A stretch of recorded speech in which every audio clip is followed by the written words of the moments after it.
Bien, tengan buenos días, estimados estudiantes, a la tutoría en línea 4 de tendencias curriculares en educación matemática.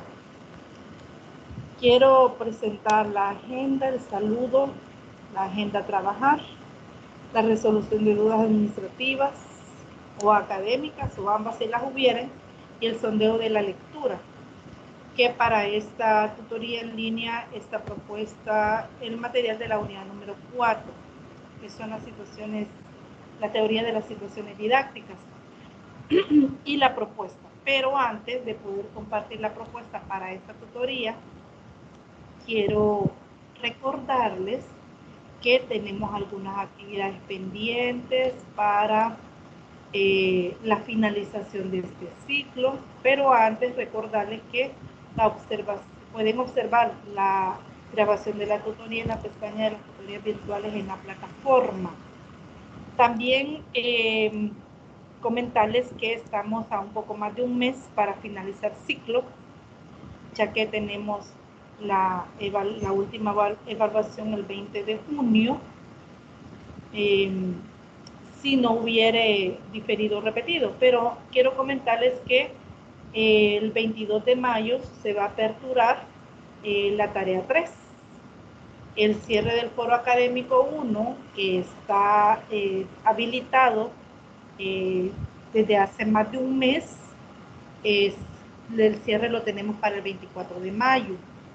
Así que si todavía no han realizado la segunda parte de la participación en el foro, hacerlo.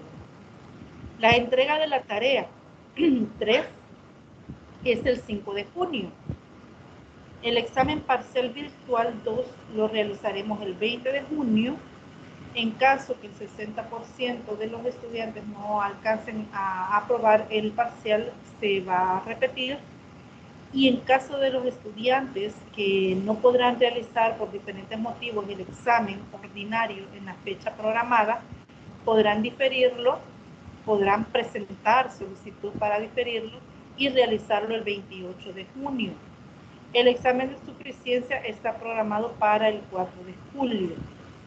En caso, y dudo mucho que hayan cambios en la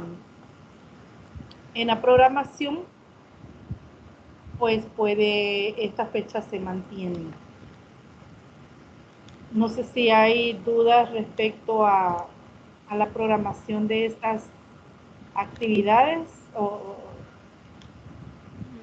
No, creo que, bueno, en mi caso me falta, igual que Asa, creo también que le falta una participación más en el foro. Y de ahí pues la entrega 3 que quedaría pendiente, ¿verdad? Sí, muy bien, gracias. Entonces, estar pendiente, ¿verdad?, de estas actividades que aún faltan en las fechas programadas para la entrega, ¿verdad? En el caso de realización del examen y el cierre del foro académico. Si no hay preguntas, bienvenido a SAER, a la tutoría en línea 4. Quiero comentarles, yo creo que ya ustedes realizaron la lectura de la teoría de las situaciones didácticas. Claudia realizó la lectura. Sí, de que ya lo había hecho antes por lo del video, ¿verdad? Que se tocaban las situaciones didácticas y didácticas y más o menos la volvía y a medio releer.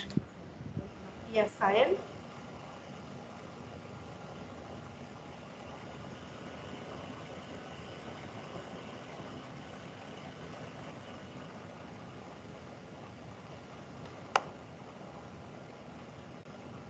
Bueno, no sé si me habrá escrito hasta él por mensaje y me habrá respondido, pero no, en esos momentos no puedo ver los mensajes. Pero ya se habrán dado cuenta, de acuerdo a la lectura, que las teorías de las situaciones didácticas hacen referencia a matemático Guy Rosao. Toda la teoría que se describe en este material hace referencia al trabajo que él realiza en base a su experiencia. Y él propone los diferentes conceptos muy modernos, muy interesante esta situación, las situaciones que él propone, y le da y renueva, digamos, el trabajo o el quehacer matemático en los diferentes niveles de la enseñanza de la matemática. Otros autores retoman o toman como referencia el trabajo que Brasseur hace y van renovando, van, digamos, reconceptualizando algunos conceptos que Brasseur propone, los van adaptando. En cierta manera, algunos conceptos evolucionan porque otros autores toman los trabajos que él hace y los van adaptando, digamos, a las situaciones actuales en cuanto a la enseñanza de la matemática. Para Brasseur, la matemática constituye el campo en que el niño puede iniciarse más temprano, en la racionalidad, en el que él puede forjar su razón en el marco de relaciones autónomas y sociales. Observe que para Brasseur pone de manifiesto que el campo en que el niño se puede iniciar más temprano es en la racionalidad, donde él dice dentro del mar puede forjar su razón en el marco de relaciones autónomas y sociales. Entonces, para Brasseur hay, digamos, se pueden establecer o desarrollar estas relaciones en el campo, ¿verdad?, en que el niño se desarrolla. Considera además que la difusión de los conocimientos matemáticos para desarrollo futuro de la sociedad demandan de una gran responsabilidad en las formas de enseñanza y en la comunicación de estos conocimientos. De ahí que centre su interés en la relación entre los contenidos de la enseñanza y los métodos de educación. Con frecuencia se concibe, dice, la enseñanza como la parte de las relaciones entre el sistema educativo y el alumno que conciernen a la transmisión de un saber dado, y entonces se interpreta a la relación didáctica como una comunicación de informaciones. Veamos cómo interpretan digamos, esta relación bidireccional que existe entre estos elementos. ¿Cómo lo interpretamos?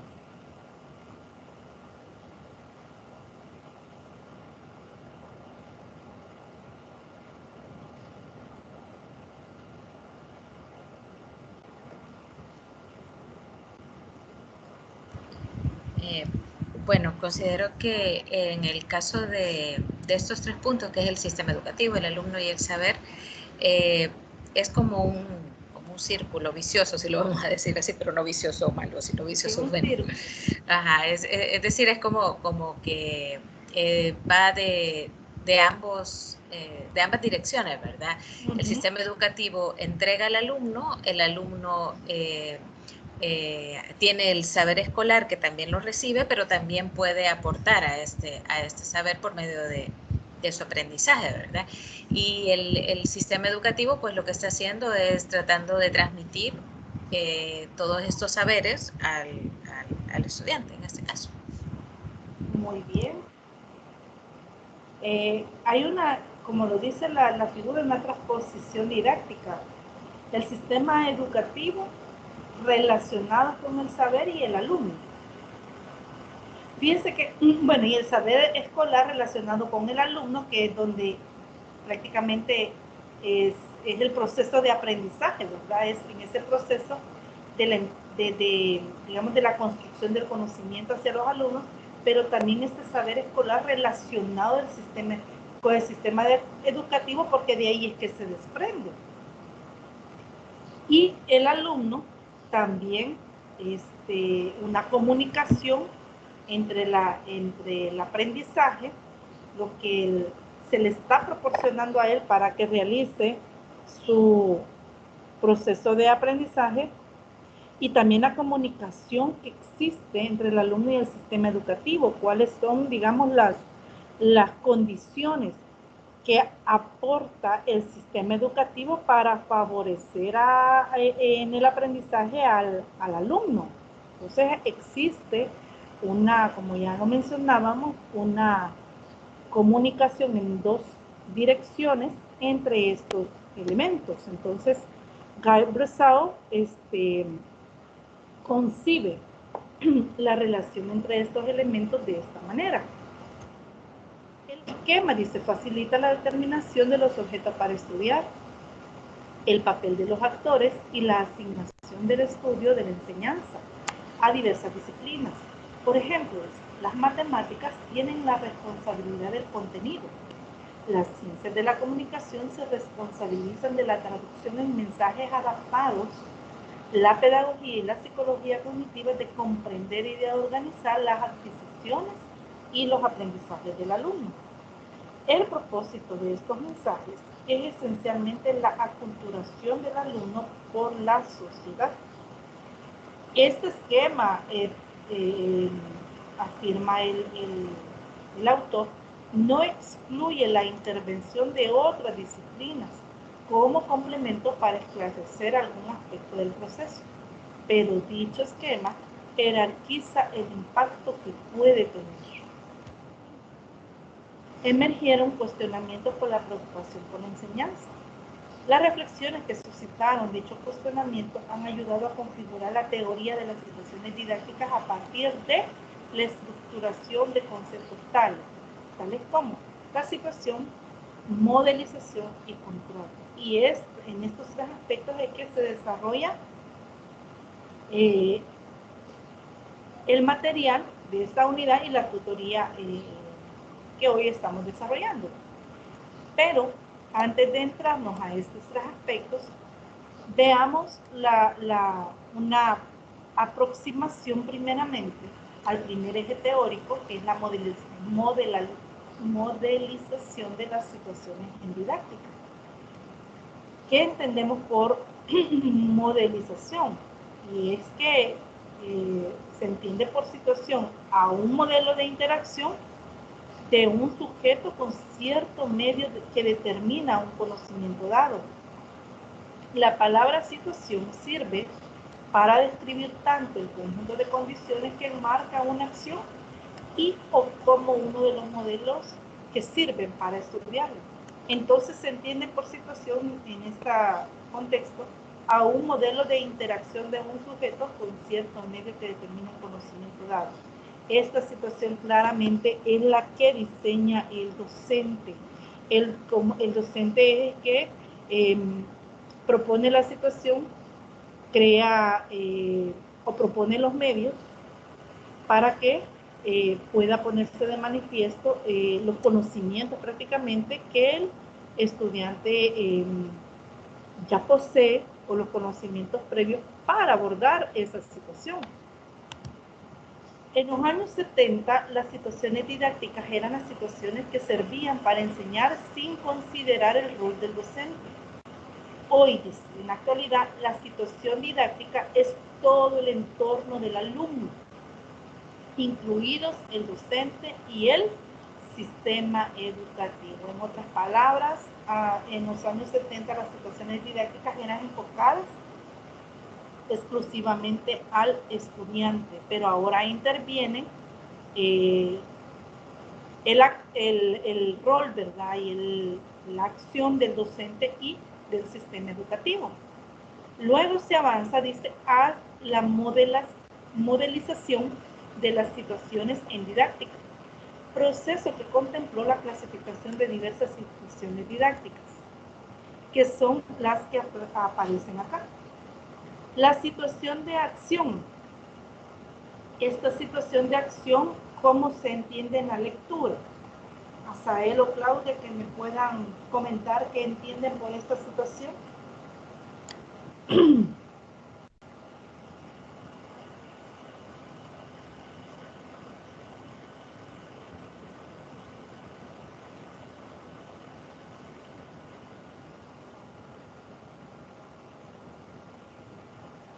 Bueno, no sé si me entendieron la pregunta. ¿Cómo entendemos esta situación de acción?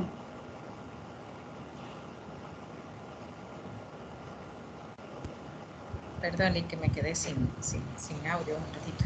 Ah, sí. Perdón, es que esta cosa me está dando problema a mí también, no sé por qué. Ah, vaya. Perdón, me repite la pregunta porque sí estaba tratando de arreglar esto. Ah, bueno, es que en la modelización aparecen 4 situaciones, que si lo vemos en el sentido, digamos, partiendo de la situación de acción, en el sentido de las agujas del reloj, tenemos esta como primera situación. Pero la pregunta era, Claudia, ¿qué entendemos por situación de acción dentro de esta teoría? Creo que es cuando el alumno está tratando de aprender, ¿verdad? Es como cuando ya me quitó la imagen. Como cuando el alumno está tratando... Es que tengo que hacer captura de pantalla de la asistencia, perdone, oiga. Y aquí aprovecho, si no me olvido. Entonces le decía que es cuando el alumno está creando el proceso de aprendizaje de un método, por ejemplo, para resolver una ecuación o algo así, está entrando en acción precisamente para el proceso de aprendizaje. Muy bien, gracias. Así es, fíjese que la situación de acción es cuando, bueno, decía, la situación la diseña y la propone el docente. Antes, digamos como viene siendo como la actividad introductoria, digamos, o una actividad dentro del desarrollo del contenido. Puede ser en ambos momentos, ¿verdad? Pero la situación de acción, como es la situación que el docente propone y que el alumno lo toma como suyo. Fíjese que más adelante lo vamos a ver de una manera más amplia, pero en la situación de acción, el estudiante toma la situación o el problema, digamos, puede ser un problema, y busca la manera de poder resolver este problema. En esta situación de acción no interviene el docente interviene para orientarlo a cómo poder, digamos, modificar o ajustar el proceso que está llevando, pero el docente no interviene para dar, digamos, la solución o la forma como ellos lo van a resolver, sino que el estudiante se enfrenta a esta situación y luego de que el estudiante toma, como dice la lectura, como suyo el problema y trata de resolverlo, viene la situación de formulación. En esta situación de formulación, que es la que tenemos acá marcado en verde, el mismo estudiante propone el mecanismo de solución, propone los procesos que él ha llevado a cabo para resolver ese problema, dando así y puede dar ya una respuesta como solución a la situación o a la resolución del problema. Una vez pasa esta fase, entramos a la situación de validación, que es cuando el docente revisa los procesos que ha realizado el estudiante, que ha realizado los estudiantes, revisa y va ya ahí el docente puede intervenir en cuanto a verificar si los resultados del estudiante son correctos. Entonces, una vez él revisa o escucha o tiene conocimiento de los resultados como solución a la situación que se plantea, pasamos a la situación de la institucionalización, que es cuando el docente, ya en consenso, dirigiéndose a todo el grupo de estudiantes que resolvieron que de una u otra manera trataron de resolver el problema, aborda todas aquellas situaciones en las que el estudiante tuvo dificultad, digamos, puede reconocer, ¿verdad?, o abordar aquellos procesos donde se aplicó incorrectamente, digamos, algún proceso o un concepto mal aplicado, etcétera, y el docente los dirige en base a la reflexión y el reconocimiento sobre estos procesos, lo que hicieron bien, los aciertos y desaciertos en el proceso de resolución del problema o de la situación. Él da, digamos, por hecho cuál es el proceso correcto y la respuesta, digamos, correcta o la solución correcta a la situación que se plantea. Y esta es la última situación, que es la de institucionalización. Aquí interviene el docente para poder corregir los procesos equivocados y para dar por hecho aquellos procesos que son correctos. Entonces, tenemos estas 4 situaciones en la modelización. También Guy Bresaud propone que existen diferentes tipos de situaciones didácticas. La situación adidáctica, la situación fundamental y la situación didáctica. ¿Qué entendemos por situación adidáctica?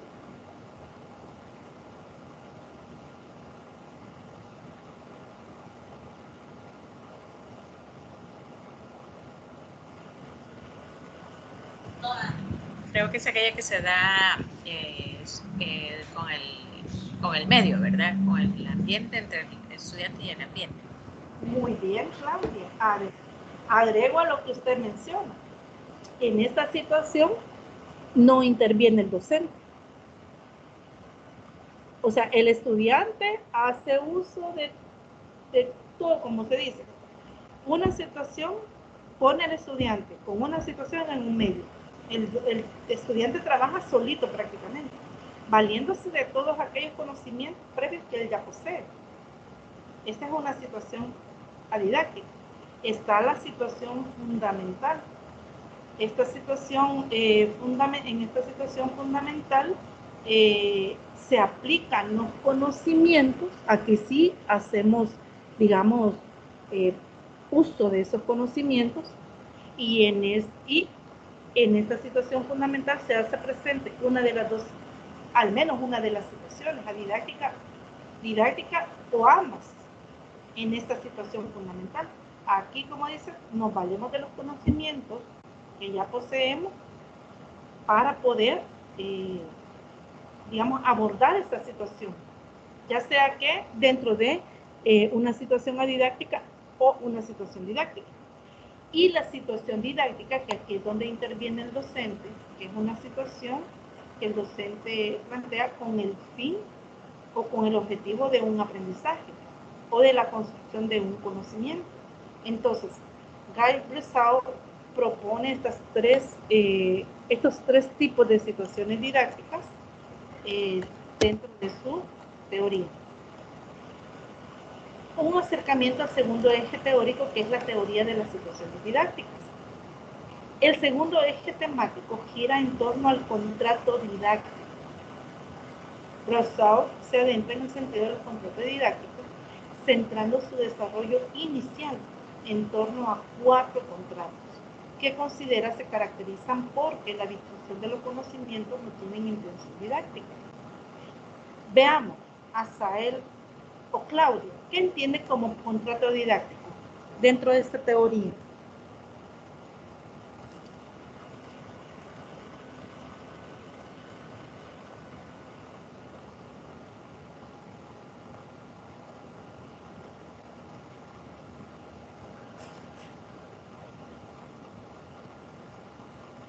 Bueno, fíjese que quizás si lo entendemos en nuestras propias palabras y de una forma sencilla. El contrato didáctico es el contrato que se establece entre el docente y el alumno. O sea, este contrato tiene, digamos, vigencia o es válido solo dentro del contexto educativo, dentro del contexto de la enseñanza, digamos específicamente en la matemática. El contrato didáctico prácticamente es lo que se da, para que haya un contrato deben de haber 2 partes. En este contrato didáctico, estudiante-alumno, pero como decía, en nuestras propias palabras. ¿Cómo podemos entender el contrato didáctico? Es lo que, vamos a ver, antes de responder quizás, veamos. Tenemos doble a él. Sí, sí, ajá. Hola. Hola, hola. Hola, ¿me escuchan Hola. ahora? Sí, Azael, ahí disculpe que no he podido ver su mensaje anterior, pero... Fíjese que de la compu no me habilita el micrófono y ya descargué en el teléfono. Así que estoy viendo de la compu y hablando desde el teléfono. Ay, sí, veo yo que aquí está doblemente participando. Azael, veamos sobre la situación didáctica. Me había respondido que es aquella que se da más explícita de la didáctica. Y es donde el estudiante interactúa con todo su medio. Muy bien, gracias Azael. Y en referencia al contrato didáctico,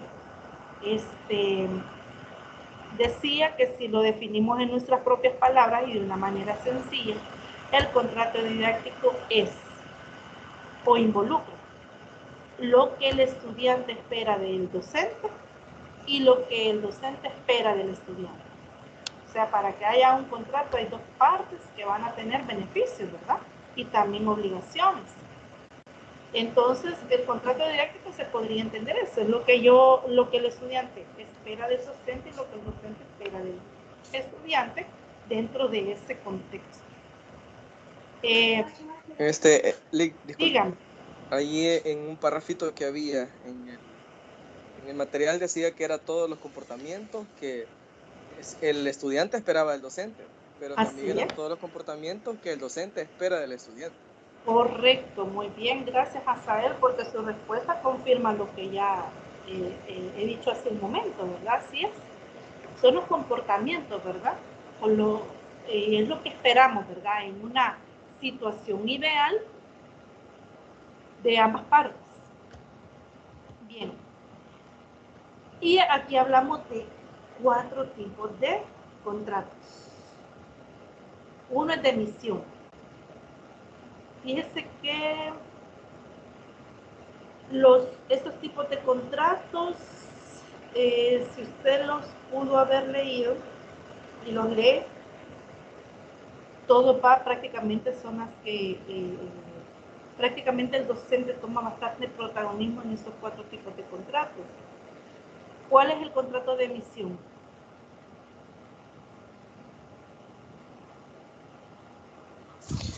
Es aquel ¿Sí? donde el emisor envía un mensaje sin preocuparse por las condiciones efectivas de su recepción. Es decir, que es cuando el profesor solo da su clase y utiliza al estudiante como un recipiente, digamos como la educación bancaria. Muy Solo bien. se preocupa por lo que voy a explicar sin importar si me comprendió o no. Muy bien, gracias, exactamente eso es, ¿verdad? ¿Y el de comunicación?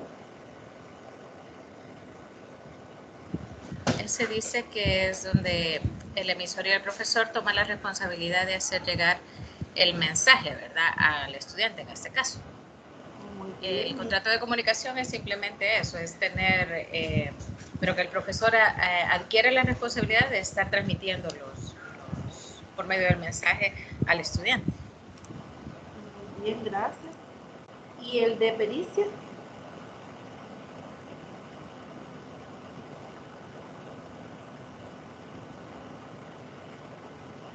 El de pericia dice que el emisor garantiza la validez de lo que emite. Quizás en ese sentido solo es como que se garantiza que el estudiante reciba algo que se propone, considero, de lo que debe de saber. Así es como, bueno, garantiza que llegue el mensaje adecuado, por un lado, y él prácticamente, ¿quién es el emisor? Es el docente, en este caso. El docente se asegura de que el mensaje sea adecuado y que llegue al estudiante de esa manera. ¿Y el de producción de saber, a qué se referirá? Este creo yo que va un poco más con más, bueno, casi todos van dirigidos al emisor, ¿verdad? O sea, al docente. Y eso de que garantiza, dice, la novedad de su mensaje. Considero que aquí va un poquito la actualización de parte del docente para poder entregar mensajes que vayan actualizados a la contextualización en la que está. Y que no se vaya quedando atrás, pues que sino que sea de una forma también creativa, pero también que vaya a la vanguardia, pues, en lo que está enseñando. Muy bien, gracias. Gracias a ambos por su participación. Entonces, de eso se trata, ¿verdad? Esos tipos de contratos quizás, y de hecho se ponen de manifiesto en algún momento, ¿verdad? De la situación en la que, o del quehacer matemático que nosotros realizamos. Pero debe de, digamos, algunos tipos de contratos deben de tener mayor protagonismo que otros, ¿verdad? Para poder realizar una tarea con nuestros estudiantes de forma que sea efectiva y que promueva, ¿verdad?, el aprendizaje de los estudiantes. Phillips, apoyado en Rosao, destacó la noción de contrato pedagógico, donde se precisan las obligaciones recíprocas entre alumnos, sociedad y profesores. Sin embargo, la noción de contrato como tal sufre recontextualizaciones en el campo de la didáctica, dado que la noción encierra paradojas difíciles de comprender en procesos formativos. En otras palabras, estas recontextualizaciones que Phillips destaca y que es necesario hacer sobre este concepto de contrato pedagógico, es necesario hacerlo porque en la práctica parece ser que hay esta noción encierra, como dice él, paradojas difíciles, ¿verdad? Difíciles de comprender en los procesos formativos. Se plantean efectos que se generan a partir de la comprensión y puesta en escena del contrato didáctico. ¿Cuáles son estos efectos y cómo se conocen?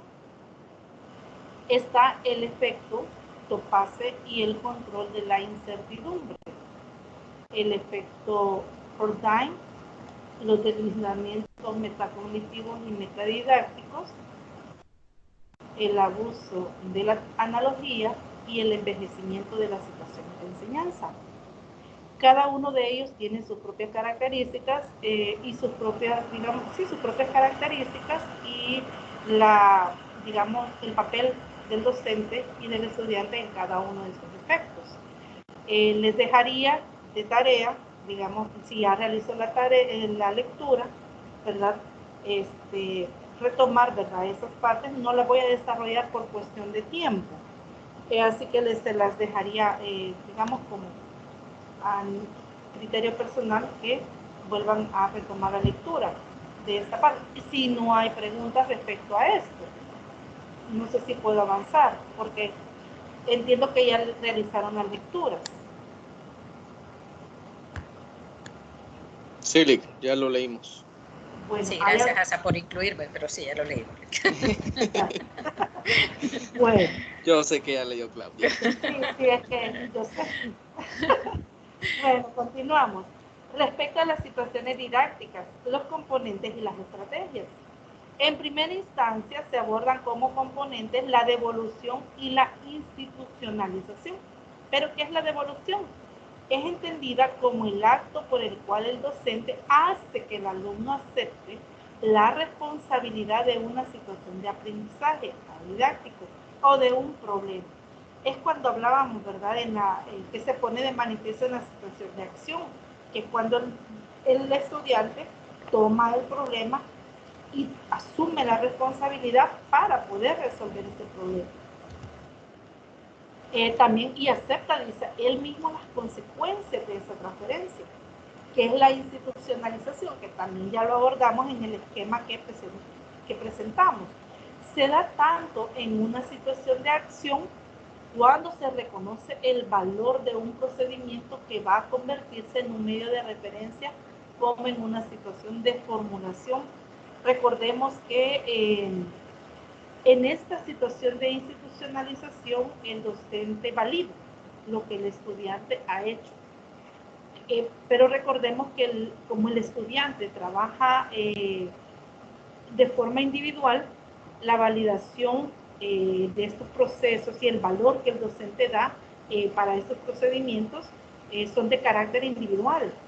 Ya en la institucionalización es que también el docente retoma los procesos y los resultados de los estudiantes que de forma, digamos, adecuada o correcta llegaron a la puesta, ¿verdad?, de la resolución de esa situación o problema matemático.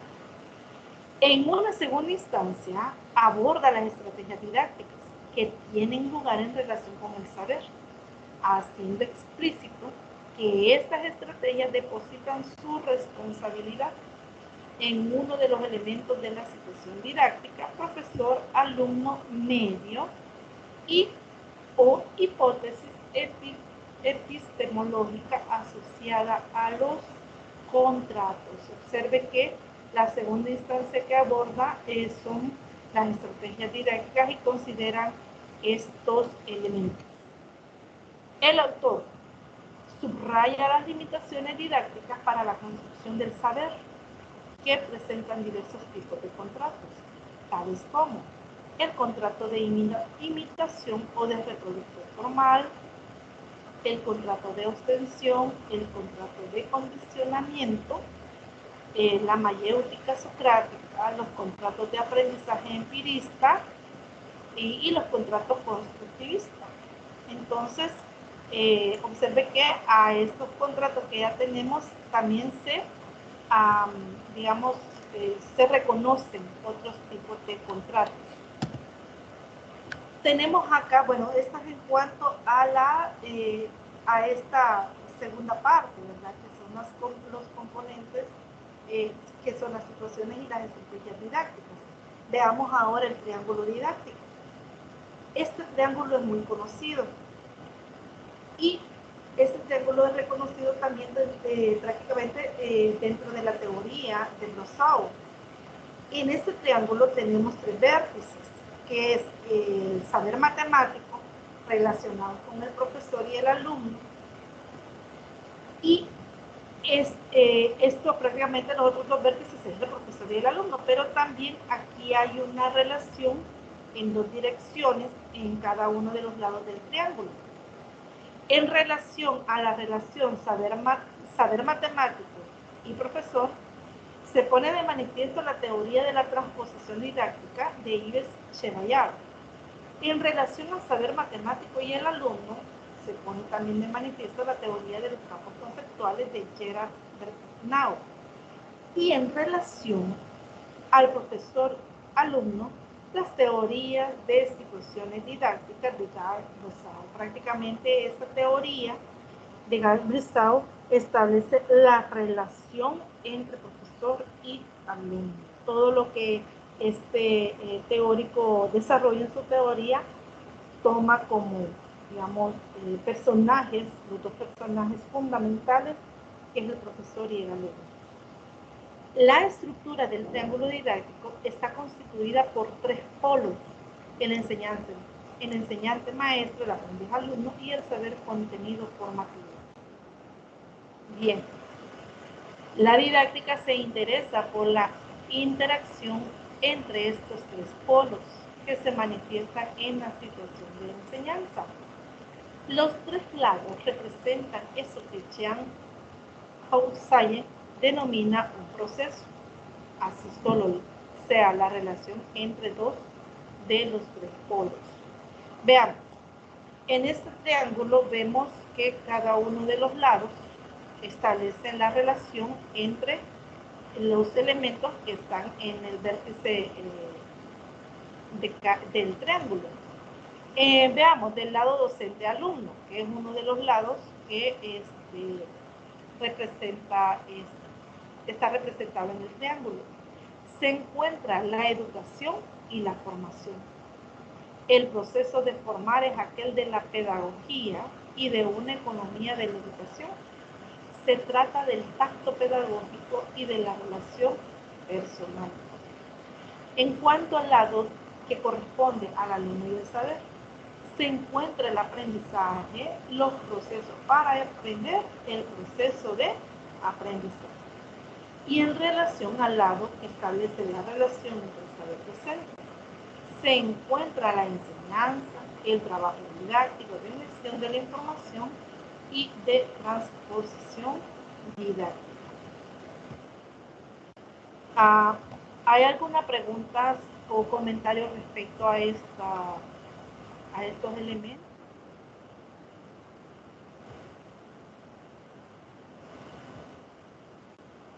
No, Lick, estamos bien. Muy bien, gracias, Asada. Asa me incluye, así que dele. Ay. Bueno, ya habíamos mencionado sobre la situación didáctica y la situación adidáctica, pero veamos un poco cómo se desarrollan y cómo se desarrollan estas situaciones y en qué momento pueden aparecer estas situaciones. La situación adidáctica, que es aquella situación que produce un aprendizaje por adaptación. Por adaptación porque el estudiante es el que se enfrenta solo, ¿verdad?, a esa situación. Él se adapta, hace uso de todos los medios, ¿verdad?, que él posee para poder, poder afrontar con éxito esta situación. La situación adidáctica solo puede comprenderse con relación a la situación didáctica, que es una situación normal de clase. Es decir, que antes de que aparezca la situación didáctica, aparece esta situación adidáctica. En este enfoque intervienen tres elementos fundamentales: el estudiante, el profesor y el medio didáctico. De Amore Fandiño señalan que en esta terna el profesor es quien facilita el medio en el cual el estudiante construye su conocimiento. En otras palabras, el profesor o docente es el responsable de diseñar o crear y facilitar el medio para que el estudiante pueda construir su conocimiento.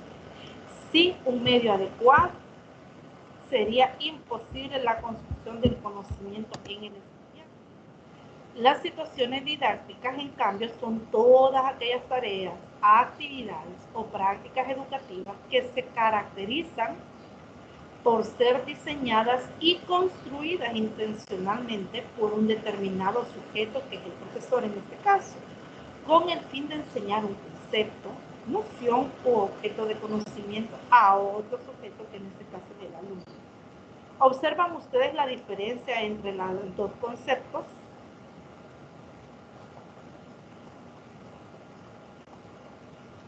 La teoría de las situaciones didácticas engloban tres tipos de situaciones: las situaciones didácticas, las situaciones adidácticas y las situaciones no didácticas. Observe que aquí aparece otra situación, que son las no didácticas.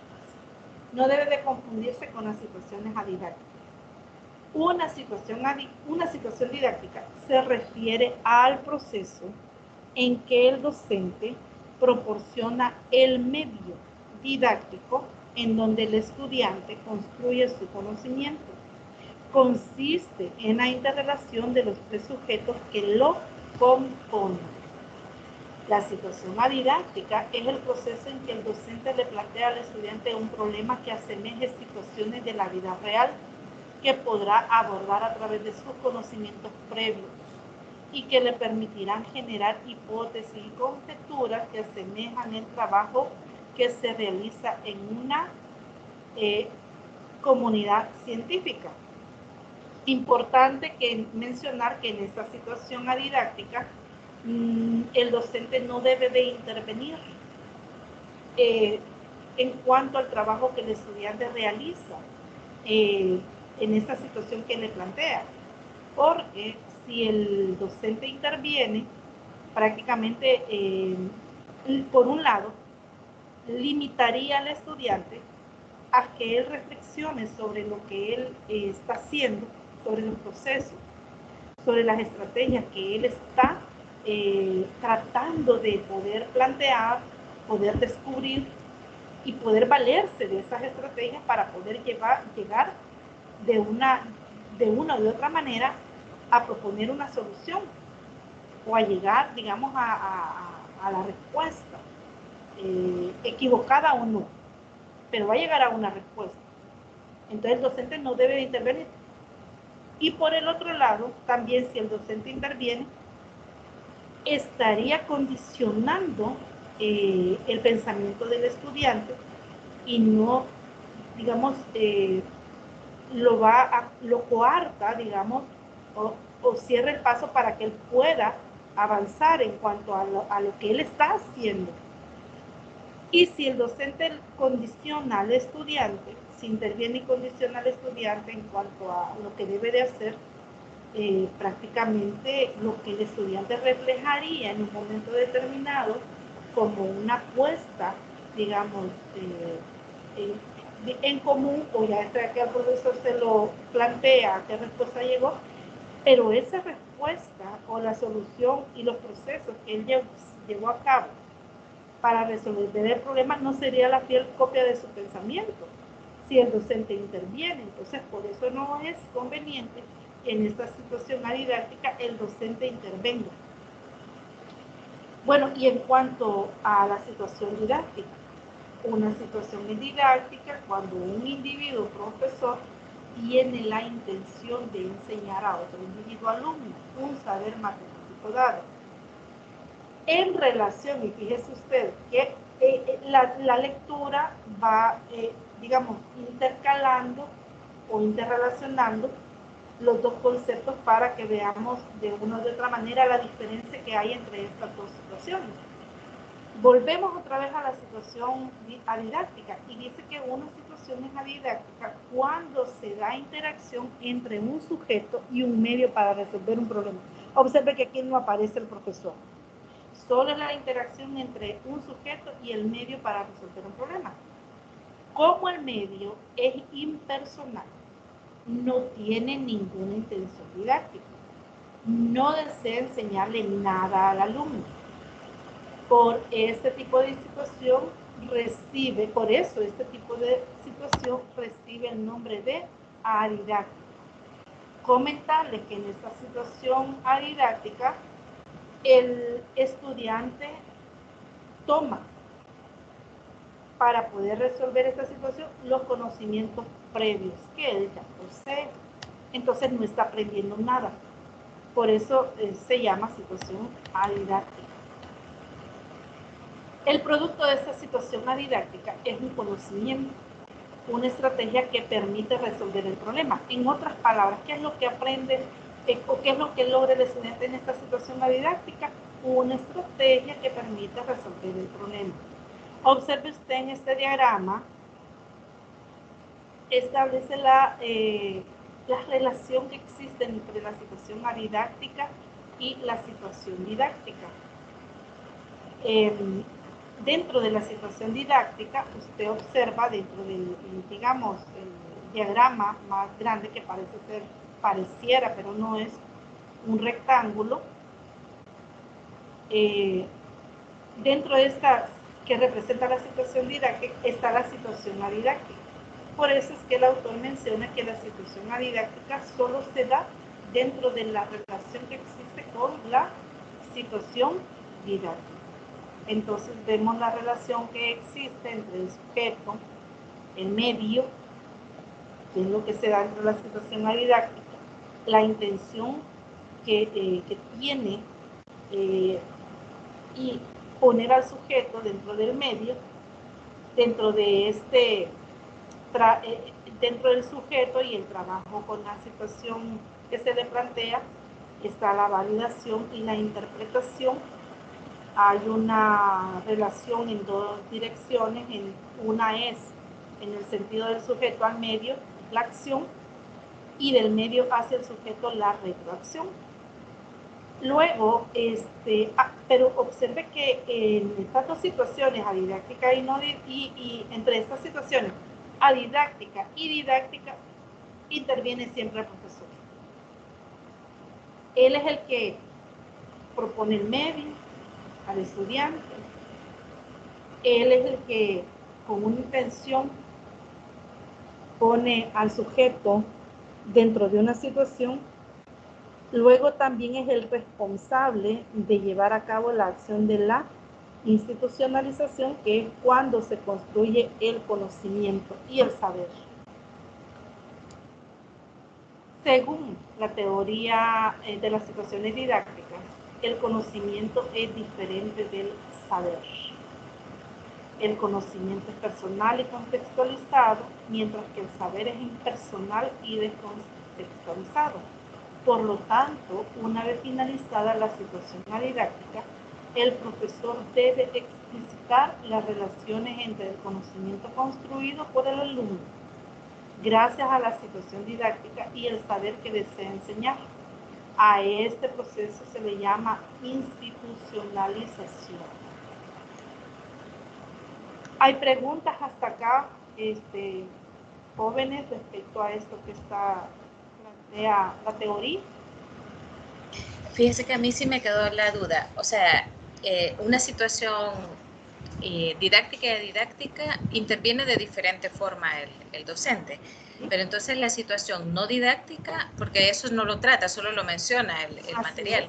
En una situación no didáctica asumo yo que es aquella donde no se da el proceso de aprendizaje, no se da ninguno de estos dos casos, ¿verdad? Así es. Esa fue mi conclusión. Dije, bueno, si no es ni una ni la otra, es no didáctica. Es decir, ahí sí no interviene el docente de ninguna forma y no hay un proceso de aprendizaje elaborado, sino más bien como fuera de la estructura educativa. Puede ser en la casa o algo así, pero no necesariamente un proceso en el cual se está construyendo un conocimiento. Gracias, Claudia. Gracias que retoma esa parte. Fíjese que, y su comentario, muy bien. Fíjese que la situación no didáctica, como usted lo menciona, es una situación que se da fuera digamos, de la situación didáctica. Hay que ver lo siguiente. La situación didáctica, digamos, involucra o envuelve a la situación didáctica. La situación no didáctica queda fuera de esto, lo que usted ya mencionaba. Por ejemplo, en el aula hay una interrelación entre los estudiantes y el docente, y el docente y los estudiantes.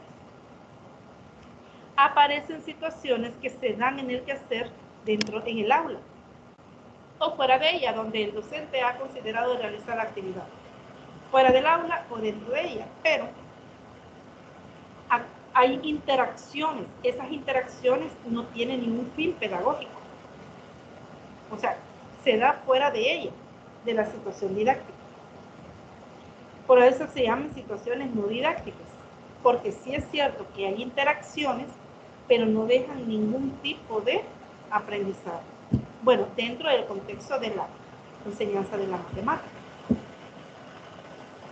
Eso es, y es lo que usted mencionaba, Claudia. Bien, le aclaro esta duda, Claudia. Sí, muchas gracias. Lick, es de una situación. En la situación adidáctica yo comprendí de que siempre el docente es como quien propicia también esa situación, porque no es que solo el estudiante por magia lo va a concebir de esa forma. Entonces yo pienso de que en el desarrollo de un tema es el docente también el encargado de enlazar el conocimiento previo con el nuevo. Entonces, pero no voy a ser yo quien les voy a decir así se hace, sino que ellos deben de descubrirlo. Entonces, para mí, ahí se puede propiciar una situación didáctica. Exactamente. Ahí es donde se da esta situación, exactamente donde usted lo pone. De hecho, tiene, digamos, validez y sentido esa situación, así como usted lo propone.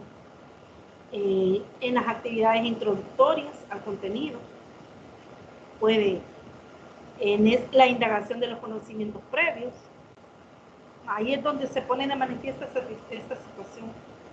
Porque, como decía, el docente plantea una situación y propone el medio y deja al estudiante. Es aquí, veamos, lo voy a contextualizar. en los libros de texto de matemáticas, ¿cuál es el punto de partida para iniciar la clase? El problema inicial. El problema inicial. ¿Será que aquí se pone de manifiesto esta situación didáctica? Pues considero que sí, porque me llama la atención eso de que no es que yo voy a iniciar la clase y boom, boom, boom, desarrollo, sino que debo de poner a pensar al estudiante. ¿Cómo se resolvió? Sigan los pasos. Y es el error que se da a nivel pues, macro esto, porque muchos docentes creen de que como tienen el libro, y créanme que esto ahora de que no están presenciales es un caos. Sí. Porque hay profesores campeones, de una vez les dicen, copie desde la página tal a la página tal, desarrolle. Por Dios, si desarrolle es horrible. Yo como les digo a muchos de mis estudiantes, ¿cómo los voy a poner a copiar definiciones y problema inicial? ¿Para qué? Entiéndalo, compréndalo, envíeme su duda y yo le respondo, punto final. Sí. En eso sí estoy de acuerdo con Asa, porque incluso hay unos que dieron del libro de texto, yo lo compartí, dieron el libro de texto de SMATE, pero no dieron el libro de texto, dieron la sugerencia metodológica como libro de texto. Entonces ahora ya resuelto. Entonces ahora solo les dicen, vaya, mándenme el ejercicio tal de la página tal. Pero como ya lo tienen resuelto, los muchachos solo están copiando, no están ni siquiera esforzándose por entender. Y definitivamente en este contexto que estamos ahorita se da que se pasan copia, les resuelven guías. Realmente la situación está didáctica es muy difícil en este contexto, pero sí considero yo que es importante. Sin embargo, yo hice un comentario en el video acerca de esta situación didáctica, que a pesar de que se está dando el medio, muchas veces es más fácil para el estudiante contextualizar este problema, que si se da algo, por ejemplo, creo que fue el de multiplicación fue el que hice, que nada más le ponían un rectángulo y ya, que si se le da un problema ya como para que ellos lo puedan por lo menos tener una idea en la mente. Yo puse en uno era un rectángulo normal y en el otro, bueno, imagínense que este es su cuarto y entonces trate de dividir en áreas. Entonces yo creo que eso sí le hace falta un poco, a pesar de que se plantea un problema inicial, debería de ser precisamente un problema, algo que ellos logren captar qué es lo que quieren hacer, porque si se les plantea nada más algo mecánico, no lo van a lograr identificar. Correcto, o sea que como usted decía, un problema contextualizado, ¿verdad? Algo que ellos vean que está en la realidad. Que los haga pensar, así es. Ajá. Bueno, y en relación a lo que ustedes comentan, cómo están trabajando los estudiantes hoy en esta situación actual que vivimos, pregunto a lo que hasta la experiencia y lo que ustedes también comentan. ¿Consideran entonces ustedes que esta forma de trabajo de los docentes que ustedes comentan refleja una situación didáctica o una situación no didáctica?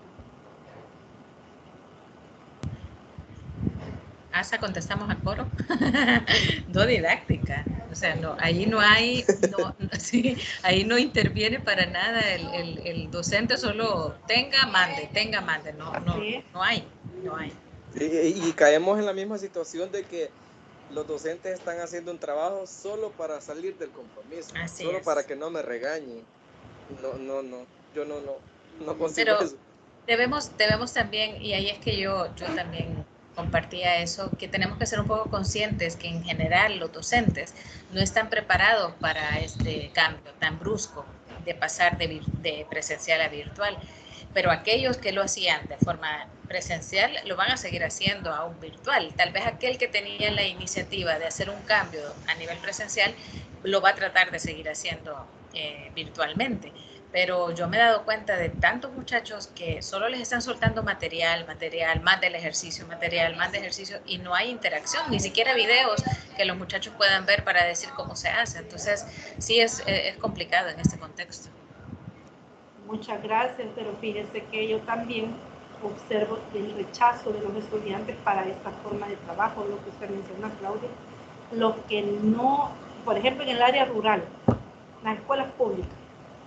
La escuela pública, específicamente en el área rural, aunque el docente esté haciendo los esfuerzos posibles, pasa que obviamente no va a haber una, digamos, la capacidad de respuesta de los estudiantes no es la misma, aún en el sector público. No es la misma cuando se trata de una zona urbana y una zona rural, o de eso, aún dentro de las zonas rurales, porque hay zonas rurales donde el acceso, digamos, a la tecnología es más limitado que en otra zona rural, por un lado. El otro, como usted mencionaba, Claudia, en el sistema público y mayormente en la zona rural, no se ha trabajado con los estudiantes de esta forma. El estudiante lo siente nuevo, complicado, difícil para ellos. Prefieren el material impreso al material digital, que lo pueden ver desde su celular, porque la realidad es que quizás en un grado, quizás poquísimos son los que tienen acceso a una computadora y a internet también. Lo otro también importante mencionar es la disponibilidad económica en el caso de los estudiantes que poseen solo un teléfono para estar, digamos, recargando para tener datos y poder descargar. Me pasó algo a mí porque yo trabajo con tercer ciclo y les comento esta experiencia y lo que yo observo, porque yo trabajo en zona rural. Y pasa eso que yo les estoy comentando. De un grado que yo tengo, tercer ciclo, solo uno tiene computador.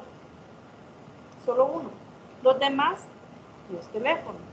Los teléfonos que tienen, algunos casos que he leído, no tienen la aplicación para poder descargar archivos de PDF, que es donde prácticamente se les está mandando el material. Lo otro es que como ya hay una predisposición de parte de ellos, de los estudiantes, y yo digo, estoy comentando mi experiencia, mi caso. Los casos serán diferentes en otros, ¿verdad? Aún siendo en la zona rural, y otros docentes han de tener una respuesta más favorable de lo que yo he observado.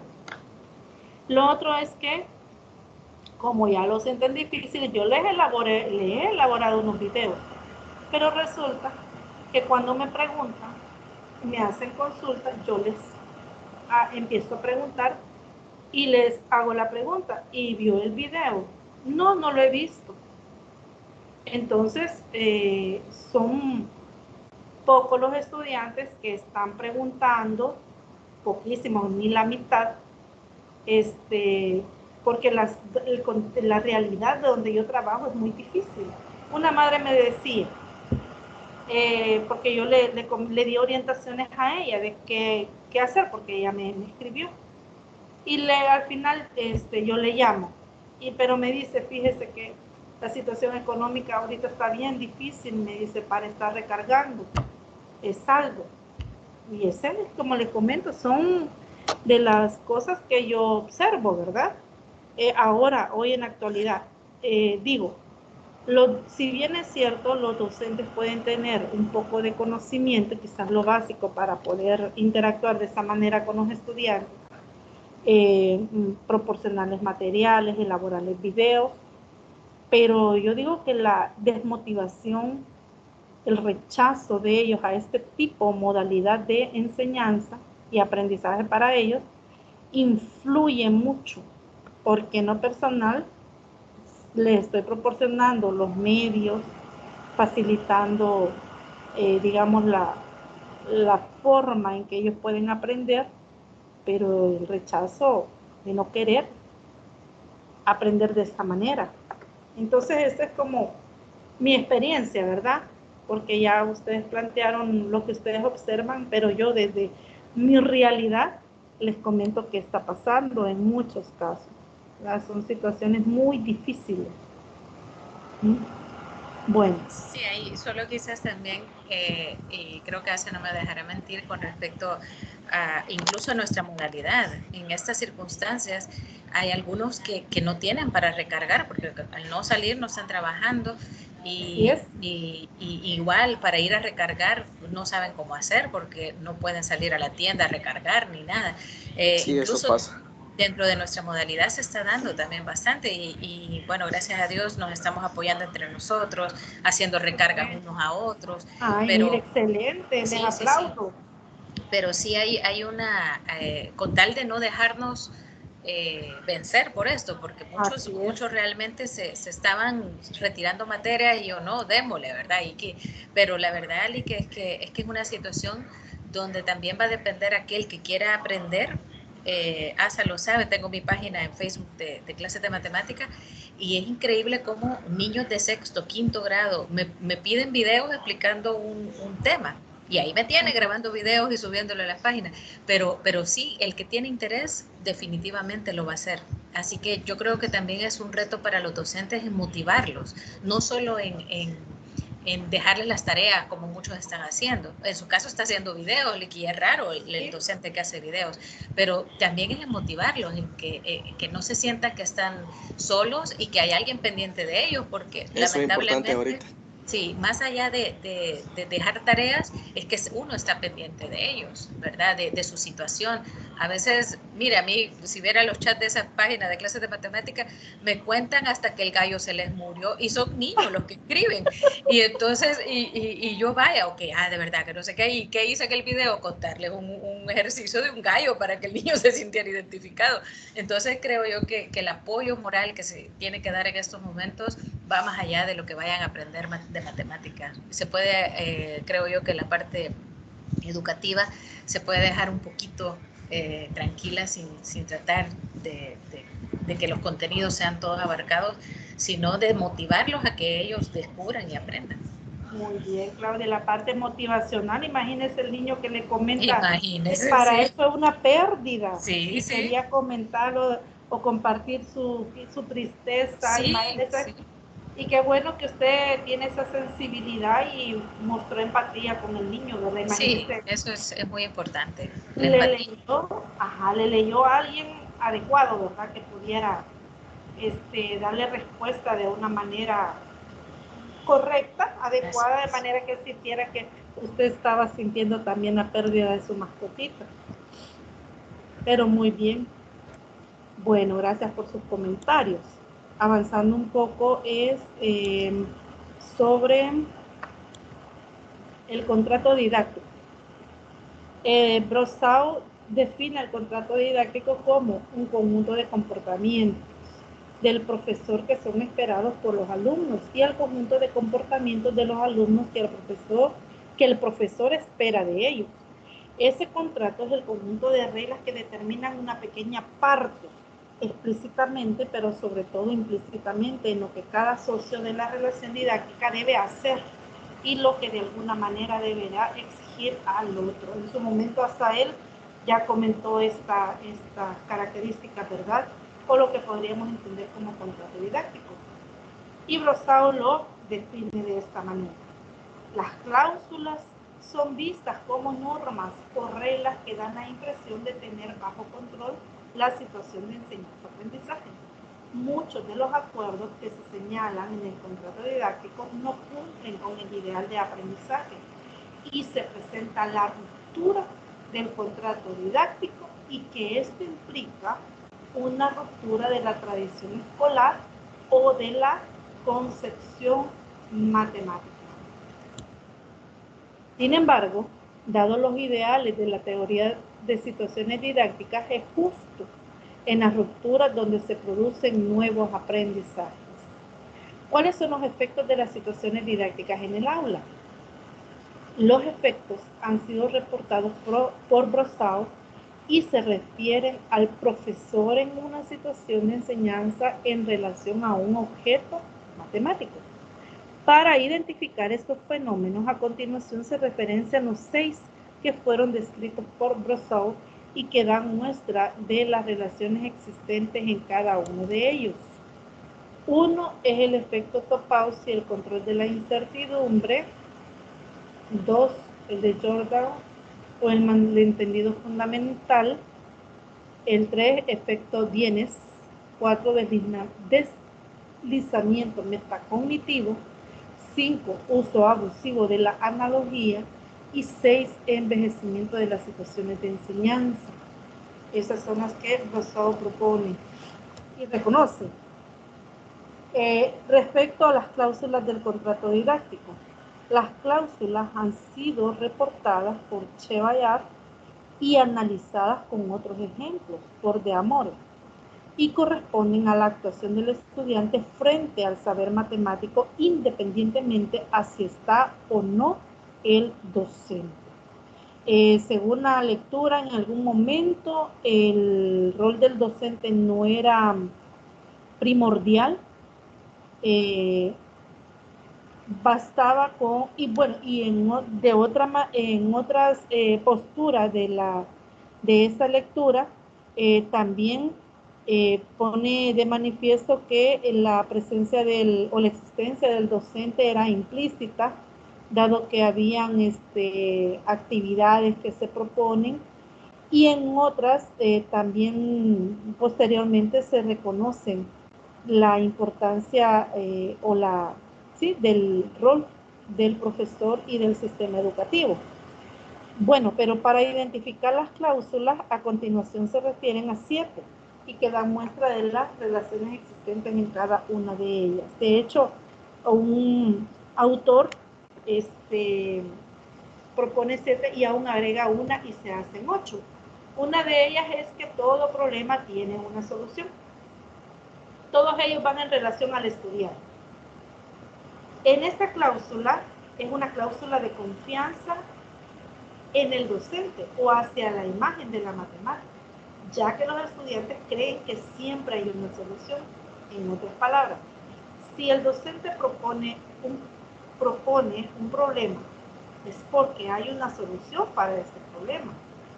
Aún si no lo hubiera, si no hubiera una solución, el estudiante debería de argumentar por qué no lo hay. En la segunda cláusula es que todos los problemas tienen solución ligada a los datos netamente numéricos.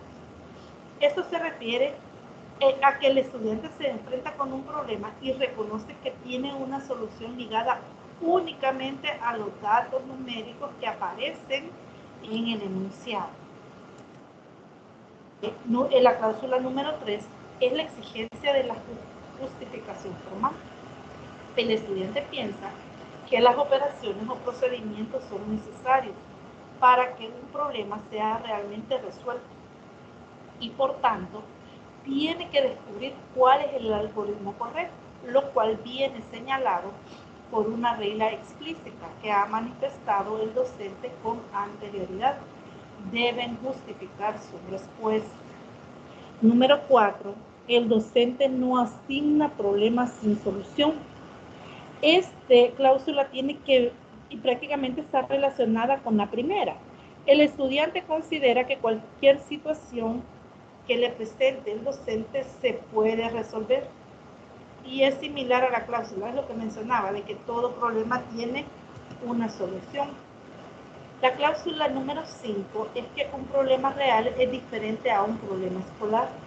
El estudiante identifica que los problemas escolares son condiciones artificiales diseñadas por el docente para que él realice cálculos y que los problemas reales son las situaciones que se dan fuera del aula, que son ciertas y que no necesariamente necesitan de cálculos para dar una solución. La cláusula número 6 se refiere a que si el problema no tiene solución, el docente lo notifica. El estudiante espera que cuando el problema no tiene solución, el docente le avise sobre ello, para que así él se dé cuenta de la incoherencia que impide buscar una respuesta. Es lo que mencionaba en la cláusula número 1, que si el problema no tiene solución, el mismo estudiante reconoce que no tiene solución y puede argumentar o descubrir y reforzar al docente porque este no tiene solución. La cláusula número 7 va en relación a la delegación informal.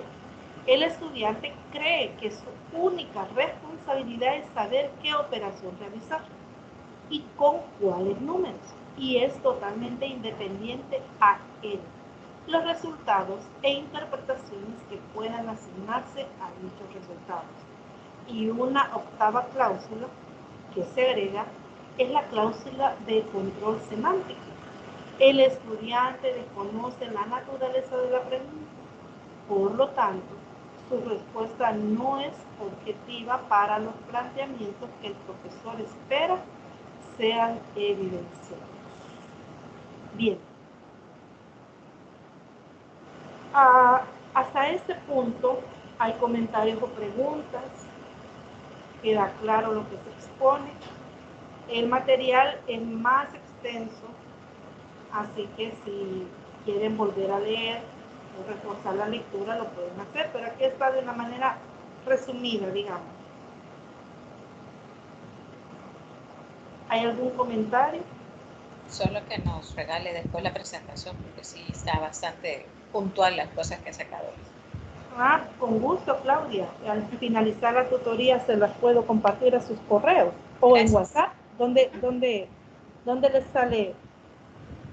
En el grupo. En el grupo. Sí, sí. Vale. Entonces en el grupo se los voy a compartir. Bien. Para avanzar, porque tenemos un poco más de media hora, comentarles que como siempre la tutoría propone 3 partes, digamos. Esta primera parte, la segunda parte, que es el desarrollo de la teoría, la discusión de la teoría propuesta en el material, y está la segunda parte, la resolución de algunos problemas propuestos. Quiero plantearles 3 ejercicios que quiero que abordemos. Y la tercera parte, comentarles que hay 3 preguntas que les voy a proponer en forma de tarea que ustedes van a tener que responder y enviarla en plataforma.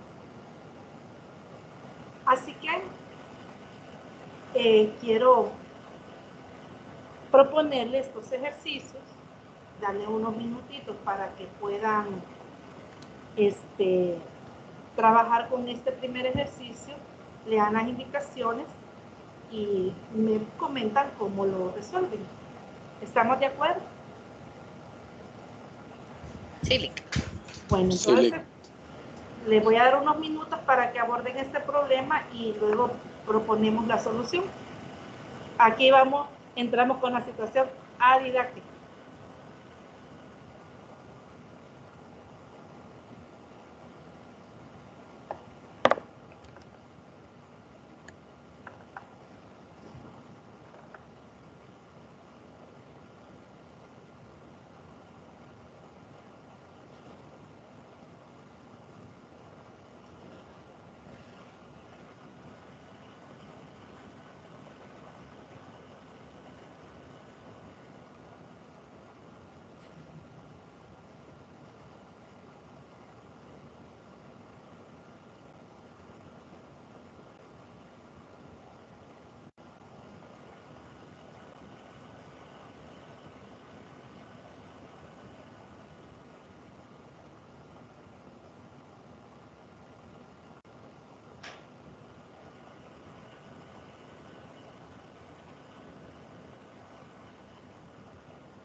Ahí hay una, quizás una palabra, ahí es Encuentra de dos formas diferentes el área de las figuras mostradas en cada literal.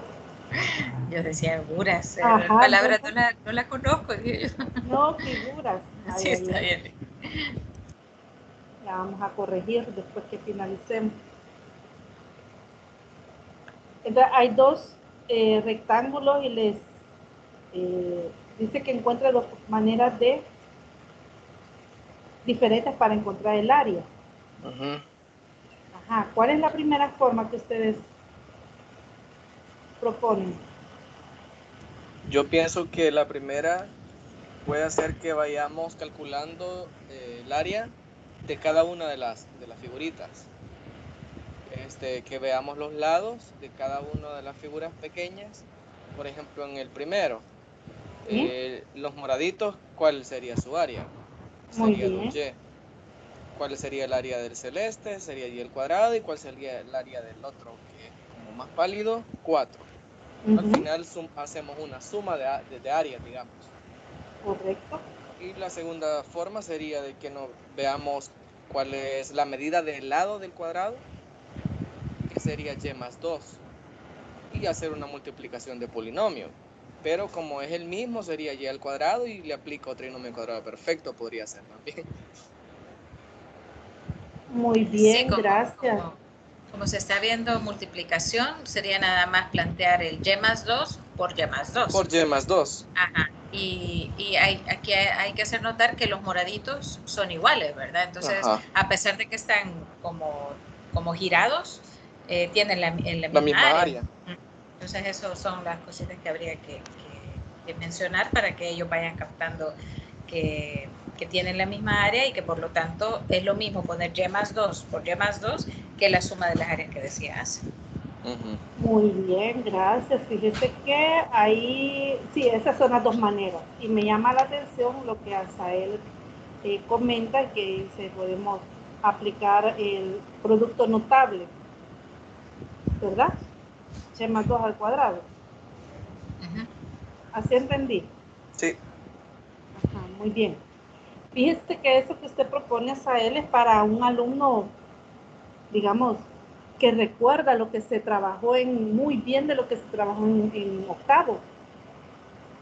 Y encuentra una manera de poder encontrarlo, porque los productos notables aparecen, fíjense que esta actividad es una actividad de las primeras que aparecen dentro de los contenidos. Sí, pero aquí dice factorización de polinomios, ¿verdad? Pueden abordarse, el estudiante tiene, digamos, para resolver el ejercicio, si lo ve como el rectángulo, sin descomponerlo en sus piezas, tendría del lado y más 2 de base y y más 2 de altura, ¿verdad? Entonces, si ya este ejercicio fue propuesto después de haber visto lo que son los productos notables, haría uso, ¿verdad?, de ese, digamos, de ese producto notable. O la multiplicación de polinomios cuyos factores son iguales. Pero esas serían dos maneras de resolverlo tomando el rectángulo sin separar las piezas. Y el literal B.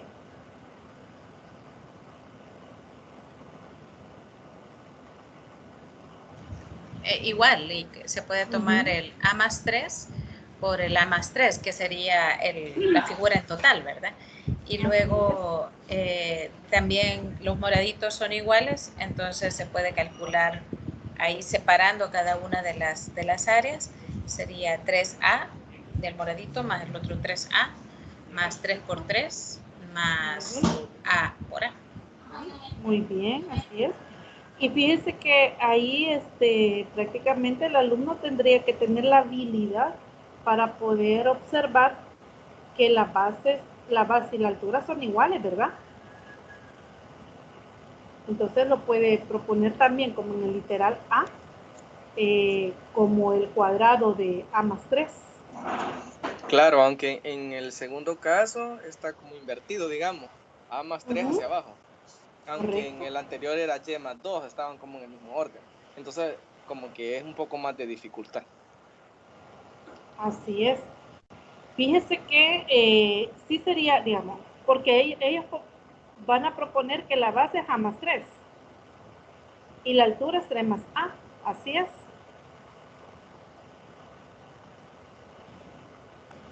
Sí, habría que hacer, guiarlos ahí para que identifiquen que es lo mismo, ¿verdad? Que 3 más A y A más 3 es lo mismo. Sin embargo, sí puede caer en aquello de no, de tener la duda si tienen la misma base y altura solamente por la posición distinta de los humanos. Muy bien, gracias. Muy bien, muy buena observación la que hace Asael y también lo que usted comenta, Claudia. Ahí el docente debe de orientar que, dado que la suma, porque es una suma, dado que los dos tienen signos positivos, ¿verdad? Se pueden colocar de forma conveniente los términos que aparecen en uno de los factores para observar que prácticamente es la misma cantidad. Entonces ahí puede el docente intervenir de tal manera que si vamos a aplicar productos notables es posible en este ejercicio, ¿verdad? Del literal B. Bueno, entonces tenemos prácticamente las dos maneras de resolver este ejercicio es descomponer. Uno es descomponer el rectángulo en sus piezas, calcular las áreas de cada una de las piezas y para encontrar el área de las figuras, sumar el área de cada una de las piezas, ¿verdad? Figuras geométricas. En ambos casos. Y la otra es tomar el rectángulo como un todo sin descomponerlo, identificar el valor de la base y de la altura, aplicar el concepto también de área para esta figura y desarrollar el producto para encontrar el valor del área. Muy bien, creo que quedamos claros, ¿verdad? En este ejercicio. Sí. Bueno, veamos el número 2. De la misma manera, aquí se complica un poco. Encuentra, porque ya no son digamos, no son 4 piezas, sino que son más piezas. Encuentra de dos formas diferentes el área de la siguiente figura. ¿A qué hace relación este ejercicio? ¿Qué contenido matemático se aborda en la resolución de este ejercicio?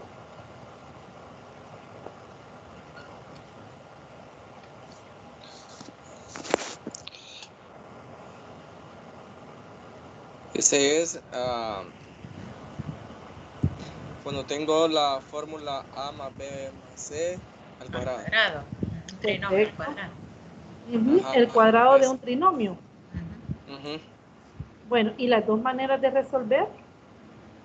Creo que igual, sacando primero el x más y más 1 como base, multiplicando por la altura, que también en este coincide que es el mismo, x más y más 1, y luego sacando cada una de las áreas.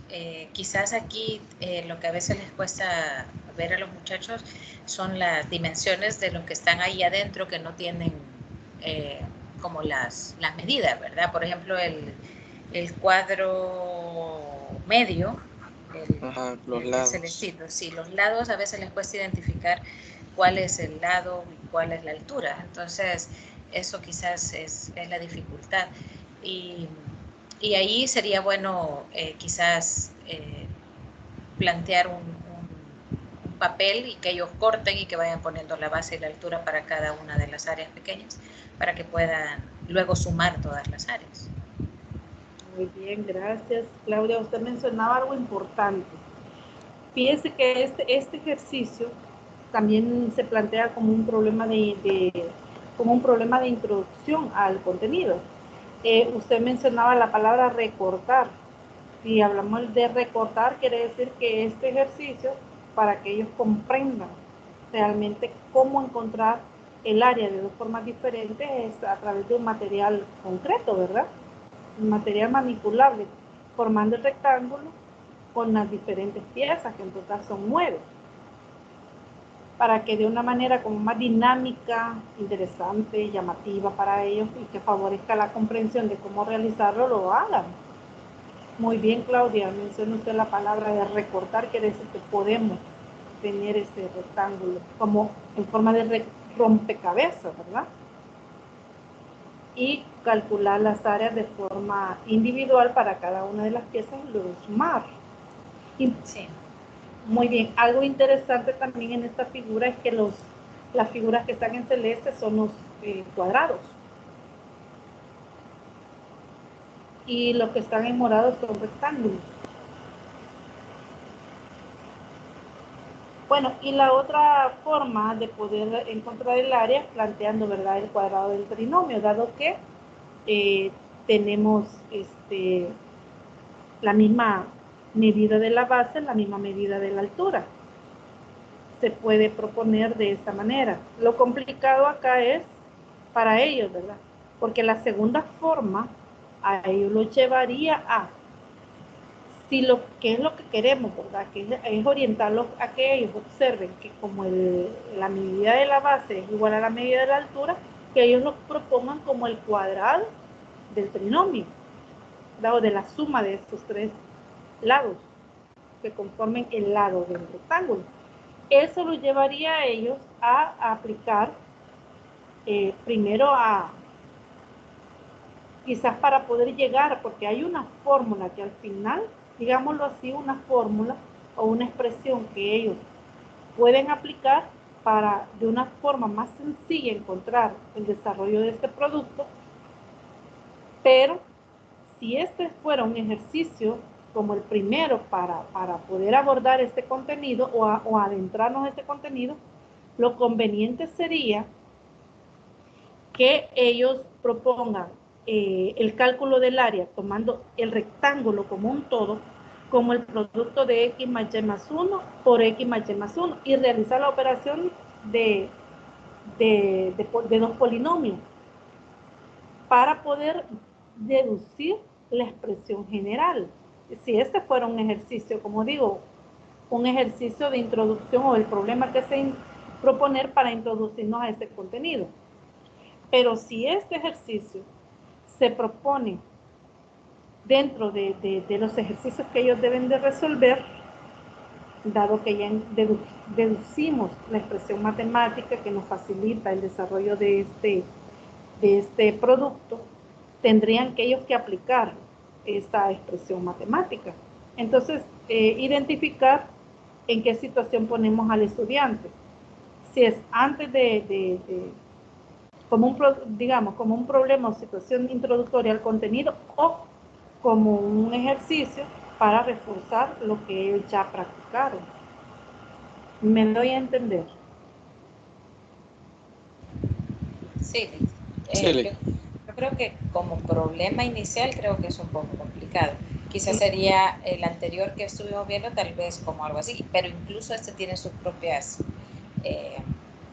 mañas, llamémoslo así, que no se puede, sus trucos que no se puede simplemente dejar, sino más bien acompañar. Considero yo que para este tipo de ejercicios, porque a los muchachos les ha costado mucho visualizar la parte geométrica del álgebra, entra en juego también qué conocimiento tienen ellos acerca del cálculo de áreas, porque cuando ellos calculan áreas nada más ven base por altura y se olvidan de lo que está dentro, sino simplemente ven como el ladito y nada más. Entonces en este tipo de ejercicios les cuesta a ellos ver, por eso decía yo, cuál es la dimensión de cada uno de los que están adentro y que por lo tanto forman un área total. Y otra cosa es que, bueno, a mí me pasa bastante que les digo a los muchachos, 3 al cuadrado, 6. 9 al cuadrado, 18.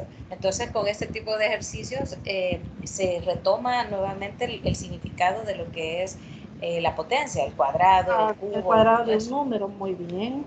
Así que creo yo que este tipo de problemas, de ejercicios, son bastante enriquecedores no solo para el hecho de la construcción del área por medio algebraica, sino que también para reforzar otros conceptos que quizás se han venido dejando a un lado.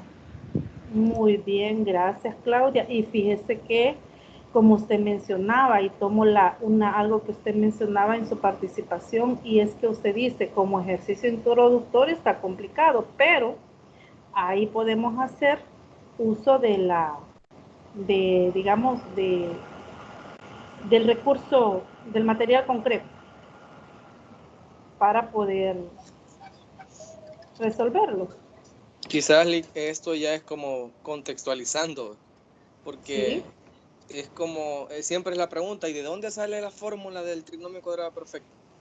Yo lo hice con mis estudiantes, pero sí fue bastante difícil que ellos comprendieran, como dice Claudia, que es cálculo de áreas. Y incluso los que son bastante activos en matemática estaban apáticos esto para kinder, por qué nos pone a cortar y los colores y por qué no son los mismos colores, porque yo les puse que fueran diferentes colores las áreas y fue como 2 horas de pleito con ellos. Ah, sí, mire, eso cuesta como sacarlo de esa, digamos, de esas, ¿cómo le digo?, concepciones equivocadas y que los tienen tan arraigados a sus esquemas mentales. Sí. Yo creo que es como el producto del cambio de programa también, porque esto no se veía años atrás. Sin SMATER no se había visto la parte geométrica del álgebra. Y entonces los chiquitos, que yo tengo a mi niño en 4º grado, que ya empieza a ver las fracciones de forma ya geométrica, cuando llegan a eso, para ellos se lo va a hacer de lo más natural, pues. Ah, sí. Sí, es cierto, Claudia, es cierto. Fíjese que se volvía más tedioso para ellos y también para uno que enseña, y ponerse a pensar cómo les enseño estos contenidos, ¿verdad? De tal manera que ellos lo entiendan. Lo que usted comenta, Claudia, es cierto. Fíjese que el enfoque, bueno, y hasta él que todavía creo yo que, no, ya, sí, todavía estudió cuando los bachillerato básica, cuando estos, de hecho, no estaban todavía este enfoque del abordaje de los productos o multiplicación de polinomios en este enfoque geométrico. Sí.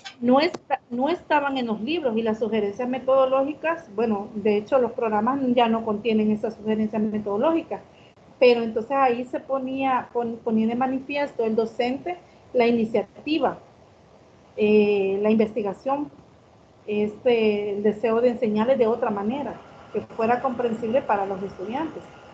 Ahora esta forma o este enfoque geométrico de la multiplicación de polinomios es accesible para todos ahora. Y esa es digamos, una forma de que los alumnos comprendan el significado de lo que están haciendo y que no memoricen y que no lo vean de una forma mecanicista de cómo llegar al resultado, sin que no encuentren pero ni el significado. Por ejemplo, ahora cuando resuelven un producto, si ven un término al cuadrado, ellos ven que ese término cuadrado representa un cuadrado de lado, que ese es el área de un cuadrado de lado, y que ellos pueden comprender esa situación. Ese es, digamos, favorece, por lo que ustedes comentan también, ¿verdad? Que para ellos es muy difícil comprender algunos procesos matemáticos. Bueno, avanzando sobre el problema 3, en la siguiente figura, dice, reubica las siguientes piezas, de modo que se forme un rectángulo. Por un lado, el otro les pide que encuentren el área del rectángulo formado en términos de su base y altura.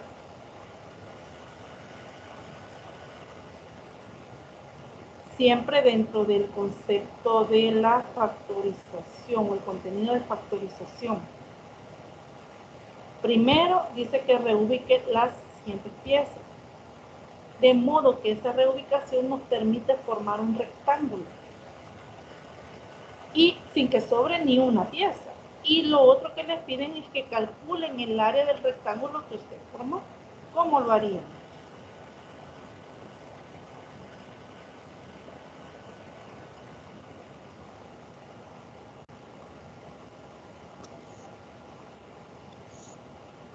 Yo creo Lee, que aquí es un poquito de dificultad. Primero hay que decirles a los estudiantes de que no les debe de sobrar ninguna pieza. Y aquí una clave también es poner los que son de área 1 completos. Sí. Y es como la forma de un rompecabezas ir encajando, porque recordemos que esto ya es factorización. Así es. Muy bien, sus observaciones. Sí, quizás es uno de los retos que personalmente más he tenido para que los muchachos capten que tiene que estar completo, y siempre les sobraba. Siempre le sobraba uno, siempre decía, no, no hay dónde ponerlo, y a mí me daba risa porque yo tengo aquí unos juegos para cuando ellos vienen, que son unos rompecabezas, y ayer al revés, me decía, no, aquí falta uno, o mire, no va aquí. Entonces yo les decía que esto era exactamente lo mismo, porque sí son un poco renuentes a este tipo de ejercicio. Entonces, insisto que aquí la forma mejor es darle material concreto para que ellos vayan armando y se den cuenta que tiene una lógica la colocación, porque no es fácil arrancar así, uno porque ya sabe, e incluso yo le diré, a mí me presentan un ejercicio así, lo primero que hago es sumar, son 7x, son tanto, factorizo y luego armo yo el rectángulo, sí, porque uno ya sabe, ¿verdad? Empezar de atrás para adelante, pero considero yo que sí es complicado. Si uno no los orienta, es bastante complicado. Entonces, en este caso, personalmente quizás es simplemente, como dice Asa, es descubrir que, por ejemplo, el 1 casa con el 1 del X, y que el X del rectángulo casa con el X del cuadrado, y entonces de esa forma poderlos pegar, porque más de alguno querrá poner tres unos, así como está colocado el dibujo, colocado a la par del X cuadrado, pero si uno les explica que el X no necesariamente va a valer 3, entonces ahí empieza todo realmente es un proceso bastante complicado, porque lamentablemente para que pegue tiene que tener esas dimensiones. Entonces cualquiera diría, la longitud de X vale 3, por decirle algo, porque según lo que está planteado ahí. Entonces sí, creo yo de que la idea es, poner X más 4, si no me equivoco. Quiero ver, X más 4 abajo. Quiero ver. Sí, ¿verdad? La base es X más 4, y la altura, o sea, si se fija, casi que está ordenado ahí, ¿verdad? Porque es X más, está ordenado. X más 3 arriba. Entonces ya solo se une. Pero sí, a usted me lo puso y yo confieso humildemente que lo que hice fue contar y a partir de ahí hacerlo. Sí, pues porque no tengo la facilidad de estar moviendo aquí estas cositas y ver cómo me queda. Pero yo cuando, porque me ha tocado dar una de estas para acabar para noveno, y lo que hice fue hacer en PowerPoint unos dibujitos movibles, ¿verdad? Como para que yo les vaya, ¿y este dónde lo pongo? Por acá, y el otro porque es la única forma digitalmente que se puede hacer, pero sí, digital. De forma concreta creo yo que sí es muy importante el recortar y armar y darse duro hasta que pegue. Muy bien, gracias. Las consideraciones que usted menciona, Claudia, piense que lo que usted menciona, sí, desde el primer momento que vi el ejercicio, dije, pero si lo primero que harían los estudiantes es tomar 3 unidades y tratar de que encajen en el lado superior del cuadrado de X. Van a decir, aquí hay 3, pero realmente sí, no necesariamente, ¿verdad? Bueno, y lo que dice usted, las consideraciones es tener cuidado que la altura del rectángulo X encaje con el lado de X cuadrado, independientemente de la longitud que tenga el cuadrado y la altura que tenga el rectángulo, que encaje, porque tienen el mismo valor, ¿verdad? Lo otro es que el cuadrado de área 1 encaje su lado con el lado del rectángulo, que es 1. de igual manera, independientemente de la longitud que tenga este cuadrado y la base, ¿verdad? Por la figura, por la posición del rectángulo, la base que tenga el rectángulo, pero que encaje. Si por la figura podríamos sospechar que 3 piezas de 1, como dije, encajan exactamente sobre el lado de X cuadrado, y podríamos decir lo que usted, Claudia, decía, este vale 3. No necesariamente. Pero dejarlos a los estudiantes como digo, que se quiebren la cabeza hasta que formen ese rectángulo. De tal manera que al final, sin darse cuenta, ellos habrán aplicado un proceso de factorización, porque el área que quedaría de formar este rectángulo sería prácticamente el polinomio, y lo estarían expresando el área de esta figura, lo dejarían expresados en términos de su base y de su altura como área. Y esas son las consideraciones. Yo creo que este ejercicio, como su figura sí lo presenta, como usted dice, Claudia, también menciona, es importante llevarlo a que lo realizan este proceso de forma concreta, porque así con la figura como está, les costaría bastante. O sea, si no se da la posibilidad de que ellos puedan mover las piezas, sería muy difícil para ellos. Sí, es que si no es de forma concreta, no tiene mucho chiste. Se van a aburrir, no les va a motivar y van a creer que es algo más complicado. Muy bien, pienso de que en ese tipo de ejercicio yo siempre sugiero de que primero se forme un rectángulo con los de 1 y a partir de ahí mueva lo demás. Fíjese que ustedes proponen dos formas diferentes, porque hoy que Claudia me dijo, fíjese que honestamente yo entendí así, Claudia, que usted formó el polinomio. Así, pues sí. Ya saben que factorización claro. lo factoró en su mente, ¿verdad? Claro, claro. Hay una técnica de aprendizaje en matemática, yo no sé si lo habrán escuchado, que se llama el método de atrás para adelante. Yo creo que eso es lo que... No, pero si no la patentamos aquí. No, así, estaba leyendo este método. Sí. Ajá, lo estaba escuchando, no sé si aquí es que cabe ese método que usted, la forma en que usted propone. También lo que hace a él, también lo de Azael es otra forma. Fíjese que lo de Azael es diferente a lo que usted propone, Claudia, pero para él es como una forma para empezar a resolver este ejercicio. Si ustedes proponen dos maneras diferentes, como ustedes lo ven, los estudiantes, créanme que, bueno, han tenido la experiencia, encontrarían otras formas de cómo ellos abordaron el problema.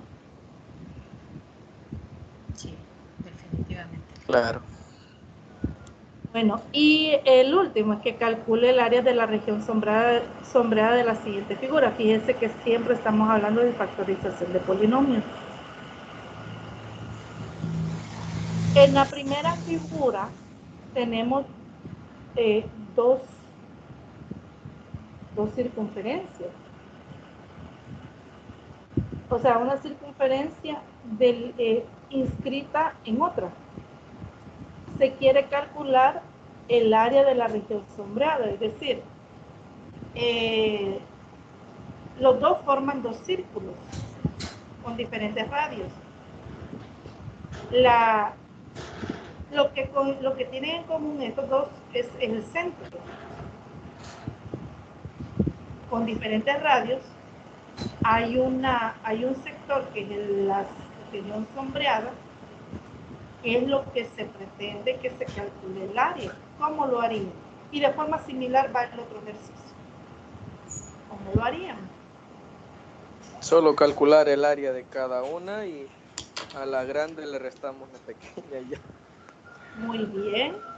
Esa es una. Pero y la otra quizás sería, aplicando la parte de factorización, se tendría que plantear que como el área es pi por radio al cuadrado, hay una diferencia de cuadrados. ¿verdad? Entonces sería pi 102 al cuadrado menos pi por 98 al cuadrado. Y según la factorización, solo puedo sacar 102 por pi, ¿verdad?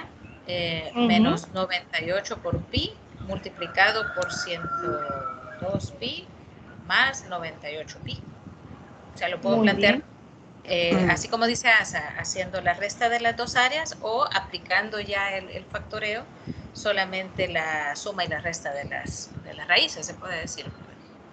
Muy bien, Claudia. Fíjese que ese sería el camino, porque lo que se pretende es que se aplique la factorización de polinomios.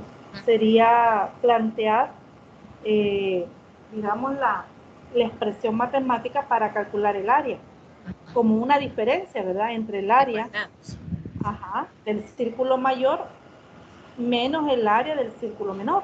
Y de ahí se va haciendo los procesos de tal manera que sea posible la factorización de ese polinomio. Lo que pasa es que estamos acostumbrados a ver factorización con X, con variables, no solo con números, cosa que definitivamente me he dado cuenta que Mate ha metido bastante eso de incluso de trabajar polinomios con raíces, con fracciones y no necesariamente con variables. Con variables, sino que aquí el factor aquí se aplicaría el factor común, factor ¿verdad? Común primero, que es pi, así es. Sí, muy bien. Queda el cuadrado. Que sería la diferencia de cuadrados que usted plantea, que quedaría dentro de la expresión después de haber sacado el factor común. El factor común, así es.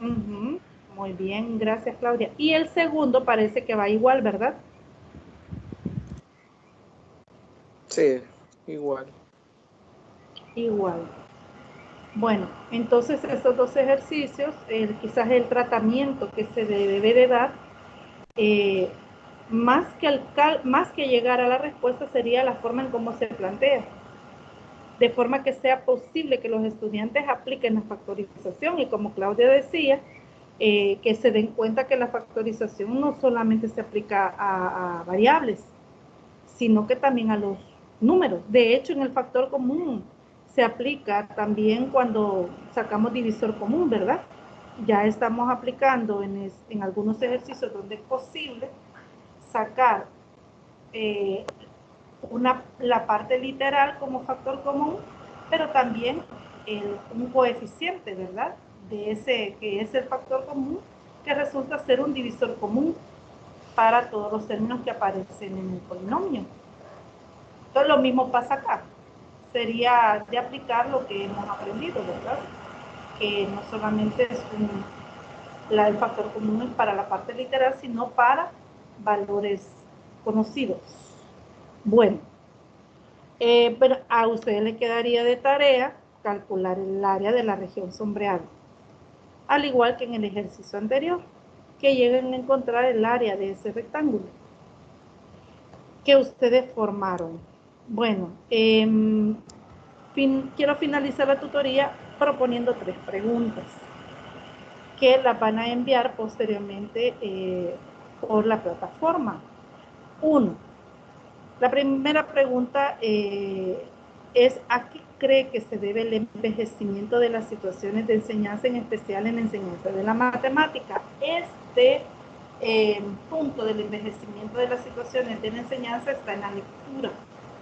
Entonces, lean por favor y contextualícenlo a la enseñanza de la matemática. Y en relación a la pregunta, ¿a qué cree que se debe el envejecimiento de las situaciones de enseñanza, en especial en la enseñanza de la matemática? La segunda pregunta dice de la siguiente manera: y ante la situación mencione por lo menos 5 causas del fracaso electivo en matemática, es decir, el típico fracaso en matemática de los estudiantes. En esta situación hay una pregunta, que hay 2 situaciones. Van a escribir 5 causas del fracaso electivo en matemática y también van a responder a la pregunta: ¿cómo podríamos mejorar este fracaso en matemática de los estudiantes? Aquí hay 2 en 1. Y el número 3 les pide que expliquen las 5 prácticas compartidas que llevan al estudiante a que use la terminología convirtiéndola en algo habitual y espontáneo. del uso del conocimiento matemático. Entonces son las 3 situaciones que se plantea para esta tarea. Y abro el espacio. Si hay algo que no comprenden, lo pueden expresar en estos momentos.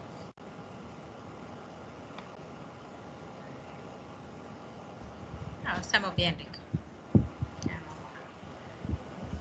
A leer más para poder contestar bien las preguntas. Bueno, si en el desarrollo de la tarea hay algo que no entiendan, me pueden consultar. Ok, muchas gracias. Bien, gracias, Lick. Bueno,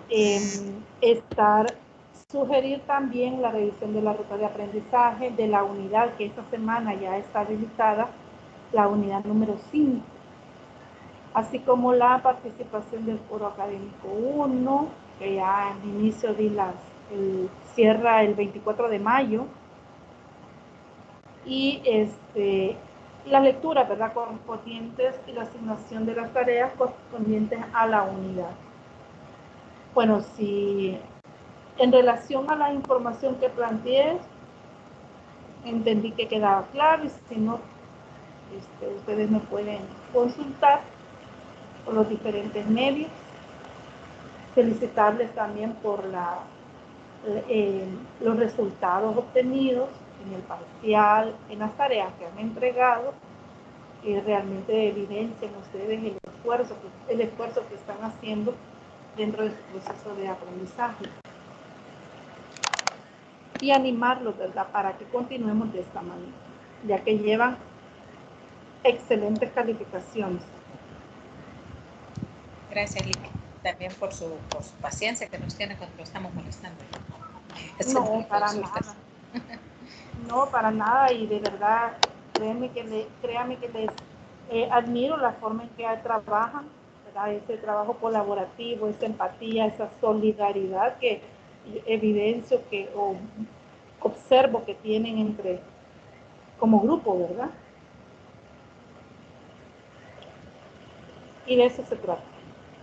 Bueno, si no hay comentarios o preguntas, voy a dar por finalizar la tutoría en línea 4.